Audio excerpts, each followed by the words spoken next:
दुनिया का कोई भी अमीर व्यक्ति ये दावा अगर करता हो कि वह अमीर केवल अपने बलबूते हुआ है, फिर वो शार्क टैंक के लोग हो या कोई भी, याद रखिएगा आपकी अमीरी में जितना योगदान आपकी मेहनत का है, उससे ज्यादा योगदान तंत्र का है, सिस्टम का है, समाज का है, स्वीकार्यता का है, सहनशीलता का है, समाज की उस व्यवस्था का है जिसके कारण आप अपने आप को संपन्न करने के अनुकूल माहौल को महसूस कर पाए। क्या कोई दावा कर सकता है कि देश में जितने संपन्न लोग हैं अगर वो उत्तर कोरिया में होते तो भी इतने अमीर होते? क्या वो दावा कर सकते हैं कि यदि वह चीन में होते तो इतने अमीर होते? क्या वो दावा कर सकते हैं कि वो मेडागास्कर और सोमालिया में होते तो इतने अमीर होते? संभव ही नहीं है। और जो देश के गरीब लोग हैं, जो सबसे अभागे लोग हैं, जो कई बार बहुत पिछड़ी जाति से आते हैं, क्या आप उनके बारे में कह सकते हैं कि वो अगर भारत की जगह उत्तर कोरिया, सोमालिया, चीन या किसी और देश में होते तो क्या वो इतने ही गरीब होते? हो सकता है सिस्टम बदलने से चीजें बदल जाती। तो आपकी अमीरी और आपकी गरीबी में केवल आपका योगदान नहीं है, पूरी व्यवस्था का भी योगदान है, पूरी व्यवस्था का भी समर्थन या विरोध है। इसलिए जरूरी बन जाता है कि इस सिस्टम में, इस व्यवस्था में जो लोग पिछड़ गए हैं, सरकार उनके आगे आने के लिए कदम उठाए, सरकार उनकी मदद करने के लिए उनके साथ खड़ी रहे, क्योंकि हमारा मकसद इस व्यवस्था से हर मानव को एक बेहतर जिंदगी देना था, न कि इस व्यवस्था में किसी कंपटीशन में एक को 1 नंबर और किसी को 2 नंबर देना था। ये कोई प्रतिस्पर्धा की व्यवस्था नहीं चल रही है कि जो आगे आ जाएगा उसको इनाम दे देंगे, बल्कि इस व्यवस्था का मकसद था हर नागरिक को एक बेहतर जिंदगी देना। और अगर ये संभव नहीं हो पा रहा है तो व्यवस्था खराब है।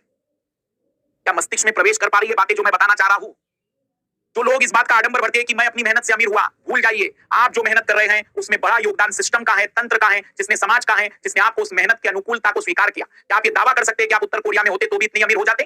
बिल्कुल नहीं कर सकते।